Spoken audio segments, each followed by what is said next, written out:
Bronx handball. Originally, I started playing in 1994. I'm from 187 and Arthur Avenue. It's right around where they filmed the Bronx Tale. They had one court, little Italian flag. It was just one court, the only two handball courts, the front, one wall, two courts. And I started there, and somehow I met this guy named Bucky, brought me here, and ever since I've been playing here in Castle Hill. But we had a lot of parks in the Bronx.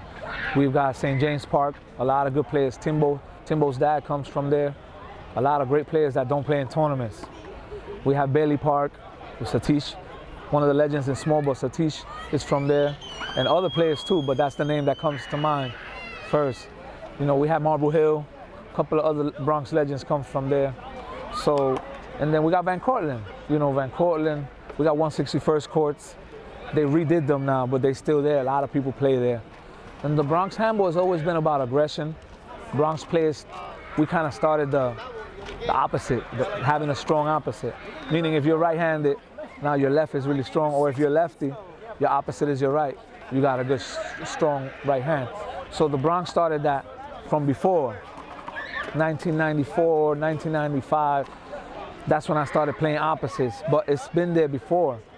From 157 and 3rd Ave, St. Mary's Park, 102nd and 2nd Ave, that's in Manhattan, but that's lower Manhattan. And there's a lot of players that didn't join tournaments that were great, playing with their left hands only. You got, you know, Richie, he passed away not too long ago, may he rest in peace. You got Angel the Cop, you got Roger, Eli. These are guys, these are names that are in the Bronx. If we're gonna mention Bronx names, actually we got Master Webb. Angel Marquez is one of my mentors, you know, the legend. And talk about Angel.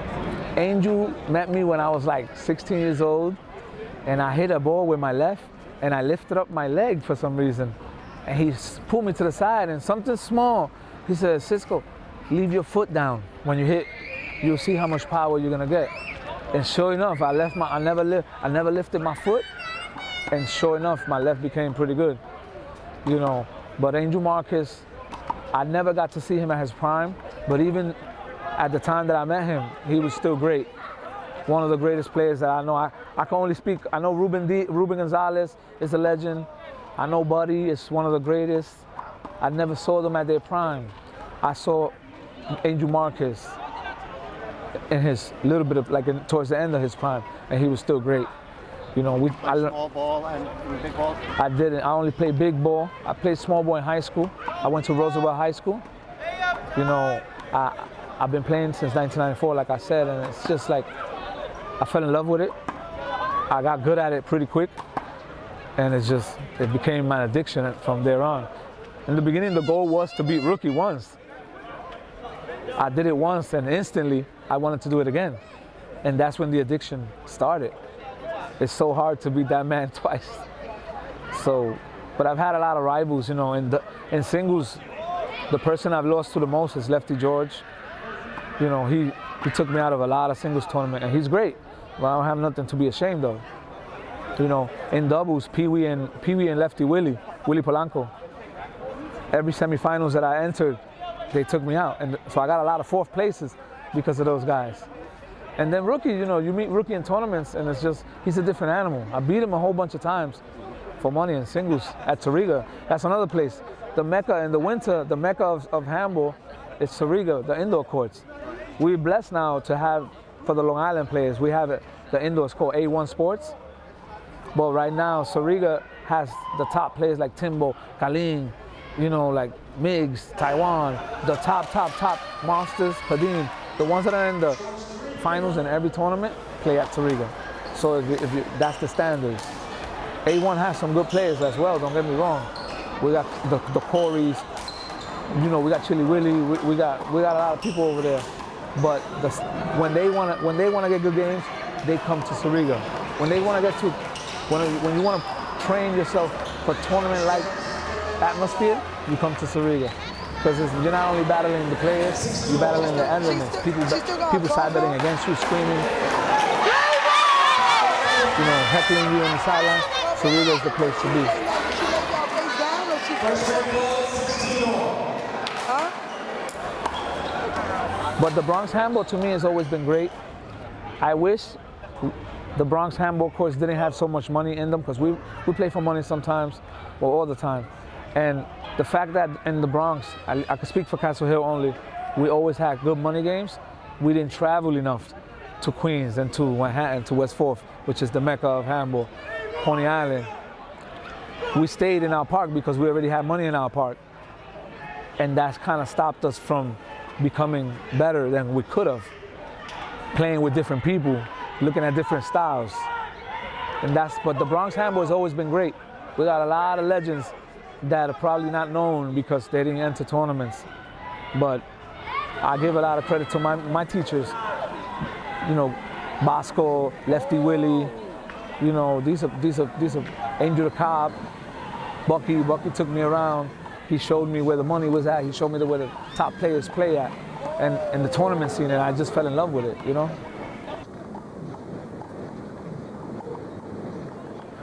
Handball has been a safe haven for me. I just went through a tough divorce 10 years ago. And it's almost like you think you're healed, but you're never really healed. Handball helps you release stress. It's like a coping mechanism. You know, sometimes you go to counseling and therapists tell you need to find some coping mechanisms. Don't use the F word. You know, don't hit this. Well, handball helps you and it calms me down. Like, it's been part of my life. I got custody of my daughter when she was 6 months. I was 22 years old. And I still used to come here with the portable crib. I would open it up, put her there with some toys, and I would play my handball. So handball's been a savior for me. You know, God is my savior. You know, I believe in God. But handball's been like a stress reliever. It's a place that you can go to, that you don't have to think about bills. You don't have to think about work. You don't have to think about the stress that you got when you go home. For those 21 points, you're free. And you can just do what you want. So, and I'm raising my son to be just like that. But I don't want him to fall in love with handball like I did, because of handball I stopped going to college. And I could have been more. I got a decent job, but I could have been more if I would have went to college. If I had a mentor that told me handball's always gonna be there, go get your schooling and then come back. The same guys are gonna be there doing the same thing, and maybe 2 or 3 of them will get good. The other ones are gonna be the same. No one told me that. I fell in love with the little bit of money I was winning. It looked like money back then when I was 18, when I was 22. But now that I'm 43, it's not money. Now I do it, you know, I still play for money, but I do it because I love it. And it's an honor to still be able to hang with the monsters at 43 years old with the slight injuries that I have. But handball for me has been my, other than family and work, handball's been my life. How'd you get your nickname, Monster from the Bronx? There used to be this website called streetplay.com. It used to be run by this guy named Jimmy. I think he passed away, man. He rest in peace. And through streetplay.com, the login name was I put myself as BX Monster 1. Somebody had the Bronx Monster domain, so I had to put BX Monster 1. And I was from like 94 to like 2002 or 2001, I was the Bronx Monster. But Rookie renamed me. Rookie named me the Wolf. And the new name is the Wolf. Everybody now, hey, what's up, Wolf? Hey, what's up, Wolf? I moved to Queens, and I'm older now. So a lot of times I'm down, I'm behind in the game, but I always come back. So it's almost, this one guy at 88 Park in Atlantic renamed me. He calls me Doomsday. And he's a comic book person. He said Doomsday is the villain that you can't kill. And even when you kill him, he comes back and uses what you killed him with as a weapon to kill you. So depending where I'm at, it's different names, but I'll always be the Bronx Monster to the older guys that know me from back then. But the recent guys know me as the Wolf. And at my new park, I'm Doomsday, because even at my old age, it's really hard to kill me.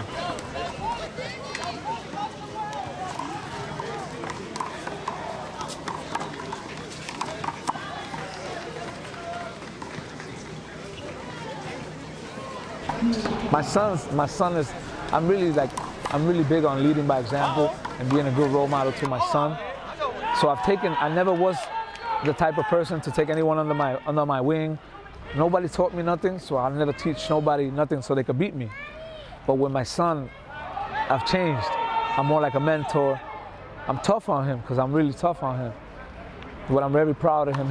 He's improving a lot in the sport, but mainly he's improving in school. He got awesome grades, and that to me, I don't care about he does in handball as long as he does good in school. This is a privilege. If you don't have good grades, you don't play handball. And I'm one of those dads, and he respects me. He's taller than me now, he's bigger than me, but he still looks, and it's a super respect for me because I've been in his life. It's a big difference. Kids that have their fathers in their life, the statistics say that they're more successful in life. Would you be pleased to have him beat you at Yes. handball? No.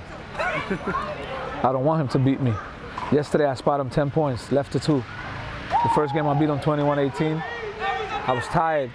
The second game, the run back, and he bets me. He bet me $5.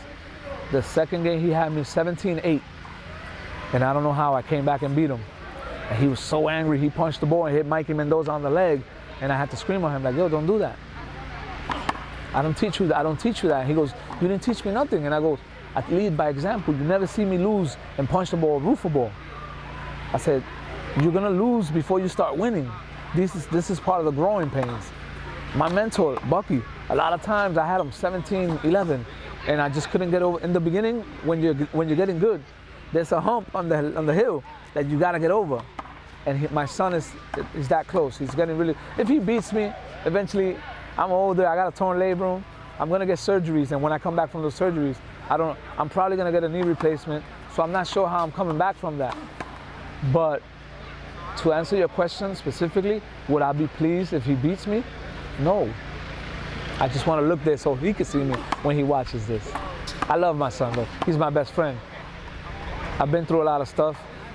I'm not too close to too many men. You know, I have a lot of acquaintances. The handball scene, you have a lot of acquaintances, but you don't have a lot of friends. And it's not nothing personal against anyone. But when you have, you know, I've got what I've been through with my ex-wife, it makes you take a step back from friendship, from just using the word loosely, friend. It's really hard. The word friend is really deep. So I have a lot of acquaintances that I love, and I would do anything if I could do it and help them. But as friends, my son is my best friend. Well, just remember, your son might be teaching you a lesson. I hope very so. Soon. I hope that the seeds that me and the other old school guys from the Bronx and from everywhere, from West Fourth and from Queens and from Brooklyn, the seeds that we plant, I hope that my son gets to eat from those fruits. You know what I'm saying? It's just, that's how it's supposed to be.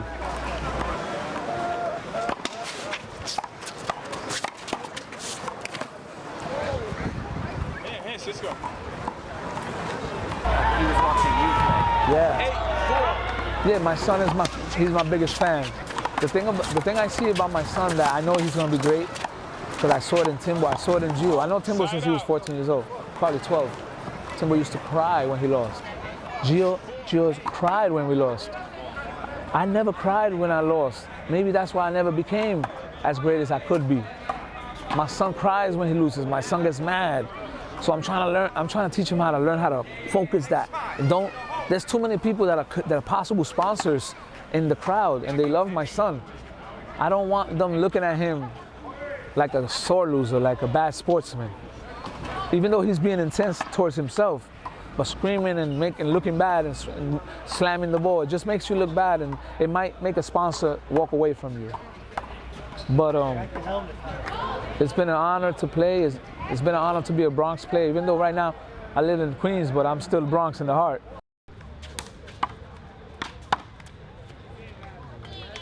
And now that I'm older, I don't play, I ref. I ref in all the big tournaments. I ref for Warball, you know. It's been an honor. Now that I can't compete against the top guys, I'm still involved by playing and by reffing the top tournaments. Well, it's one wall handball in the Bronx. It's been my life for the last 25 years. I've lost a lot of good women because of this sport, my addiction to the sport. But you know what? I say it like that, but the one, when God sends you the one that's for you, she'll support what you love. You know, and I've been blessed right now. I have somebody like that. She's very confident in herself. She's not insecure. And I don't come here to look at women. I'm coming, I'll come here to make some money, and I leave. I don't drink. I don't smoke. It's about making the money and leaving. I used to play for the notches on my belt. Every time you beat Rookie or you beat Herman or you beat somebody, you get a notch on your belt. Like you get a white belt when you first start, and like in karate, and every tournament you win, you get a little line. Well, wins in handball is notches on your belt. After I got a little older, some injuries, now I just do it for the money, and also like by playing the younger generation, even though I'm playing them for money, they're getting better because I'm the standards too. And when it comes to singles, I'm one of the standards. So the younger guys play me because I look like a mark. I'm limping, I'm older, they want to get me. They don't care that I'm hurt. It's still, the name Cisco is still going to go on their belt. And I don't give it away. They're going to be hard to beat me. And whoever does beat me, best believe, I don't hustle. I only play for $5 or $10. So makes no mathematical sense to lose one for $5 and then win one for 10. Just win both of them. So whoever does beat me, they earned it. I'm never hustling. I never, I come from hustlers, but I never learned that type of the hustle, to lose one game to win the next one. That's a hustle that I never learned. I have a good serve. I don't know how to fake it. So how do I fake it? I angled you that way, and I'm gonna miss it here? No.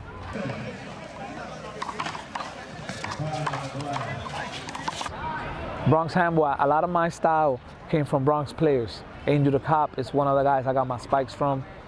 Lefty Jerry and Richie, the guy that I mentioned. Cobra Richie, that passed away recently, he made my left. Those guys made my left the left that it is today. And then my punch serve and my spikes come from a background of volleyball. Like I played volleyball when I was in high school. So when the ball's high, it was natural to spike the ball. And I'm not sure, but my Bronx handball, my style comes from Bronx handball. Like it's a definition of Bronx handball. You can't say Bronx handball without ever mentioning me. I can't go nowhere without being recognized. It's an honor, but it's a curse at the same time. If I want to go to a new park and try to like get some money games, nah, you Cisco, I seen you on YouTube.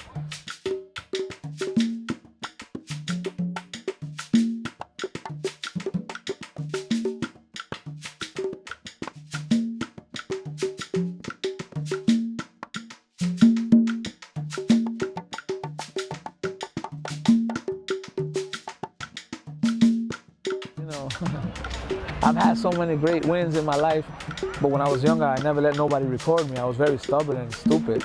Well, I don't want to say the word stupid, but stubborn and ignorant because I couldn't see it. I couldn't see ahead.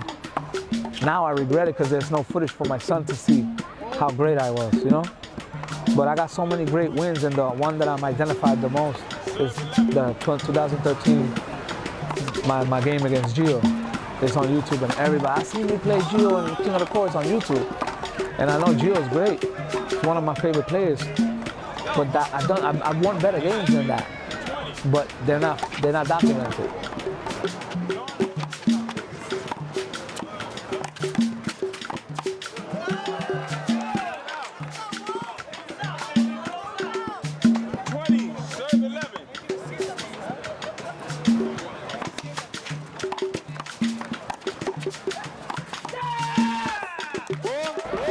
I was very stubborn before, and I wouldn't let no one record me because people were selling tapes and making money off of me. And I thought, if I'm not gonna get paid, don't record me. But I wish I would have let them. Now there's no footage of how many good games I won. But I look forward to seeing how the sport grows. We have some great players right now and a lot of up and coming players. So you can hear in the background, I can hear the GOAT, the greatest player of all time, Rookie. He's in the middle of a game with one of the young guys, Timothy Torres. And it's hard when you're older playing these younger guys with legs. And somehow we've been blessed. I've been blessed for 3 decades, almost 25 years. So I've been able to see three decades of different champions. For 2 of them, it was Rookie, and now it's Timbo. It's just, I've been blessed, really blessed, to stay healthy long enough to still compete with the top players for that many years. So thank you for having me. I know it's been a few years. Yeah, we've been trying to do this for a while. I really appreciate it.